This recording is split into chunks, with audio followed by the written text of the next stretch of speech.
माऊली रामकृष्ण हरी. रामकृष्ण हरी महाराज. माऊली किती वर्ष झाले वारी करताय? मी गेले 22 वर्ष झालं वारी करतोय लहानपणापासून. वा वा वा, 22 वर्ष झाले वारी करताय. 22 वर्षाच्या वारीमध्ये तुम्हाला आलेले अनुभव सांगा, थोडेसे गोड अनुभव.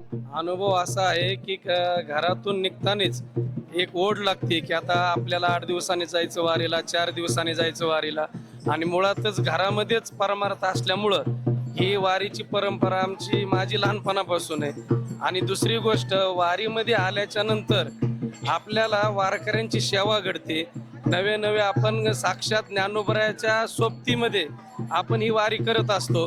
कारण तर चारही संत म्हणजे कोणचे, निवृत्तीनाथ दादा, सोपान काका, मुक्ताबाई आणि माऊली आणि नंतर नामदेव महाराज यांनी सुद्धा तीर्थयात्रा केलेली आहे.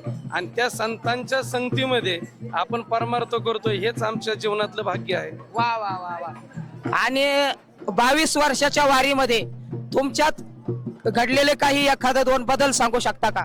माझ्या जीवनामध्ये हेच घडत आहे की ज्ञानोबराच्या सानिध्यात असल्यामुळं कोणतंही संकट येतच नाही. कारण तर साक्षात ज्ञानोबराच्या संगतीमध्ये असल्याच्या नंतर आपल्याला ते आठवत सुद्धा नाही की बाबा आपल्याकडे येतंय का काय, असं नाही. परमार्थ घडतोय. आणि माऊली चरणी एवढीच विनंती की जोपर्यंत आपलं जन्म आहे आपलं, की नामदेव महाराज म्हणतात की देवा आम्ही जन्मोजन्मी आम्ही बहुपुण्य केले आणि तेव्हा या विठ्ठले कृपा केली. तसं जन्मोजन्मी आमच्या घडून ही वारीची सेवा घडावं, वारकऱ्यांची सेवा घडावं. आणि ज्ञानोबरायांच्या कुशीत तर आम्ही आहेच, आळंदीला असल्यामुळं काही दुसरं सांगण्याची गरज नाही.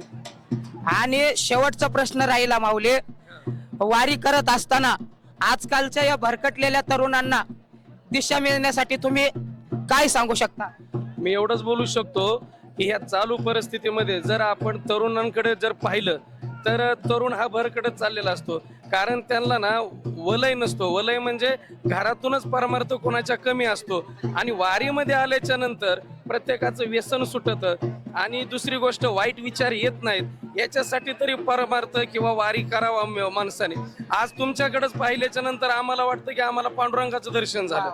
हा, म्हणजे ही एक तुम्ही जी समाजासाठी करता, तसंच समाजामध्ये अनेक असे घटक आहेत की त्यांचं आपण अनुकरण केल्याच्या नंतर आपलं जीवन सुधरण. आणि त्यातली त्यात या वारीला आल्याच्या नंतर मला बऱ्याच जणांनी सांगितलं की आमचे आजार पडून जातात, आम्हाला आमचं काहीच दुखत नाही. असं काय, म्हणजे प्रत्येकाचे अनुभव वेगवेगळे असतात. पण वारीला येणं हे म्हणजे आदल्या जन्मीचं पुण्य असतं. पण या मनुष्य जन्मामध्ये आल्याच्या नंतर मनुष्याने थोडा तरी परमार्थ करावा आणि तीही संतांच्या संगतीमध्ये परमार्थ करावा. वा वा वा. माऊली, आणखी एक प्रश्न राहिला.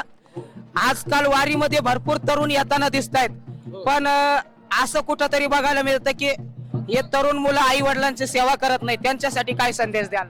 आता तरुण मुलं जी आईची सेवा करत नाही, याचं कारण म्हणजे पहिल्यांदा आपण सरळ म्हणतो की अरे हे कलियुग चालू आहे, एक गोष्ट. आणि दुसरी गोष्ट, हे व्यसनाधीन झाल्यामुळं आणि संगत गुण बराबर नसल्यामुळं तुकोबराय म्हणतात ना, संतांचे संगती, ज्ञानोबराय म्हणतात संतांचे संगती मनोमार्ग गती आणि आखळावा श्रीपती येणे. पण ते हे कशासाठी? या जर देवाची प्राप्ती करून घ्यायचं म्हणलं तर संतांच्या संगतीमध्येच आलं पाहिजे.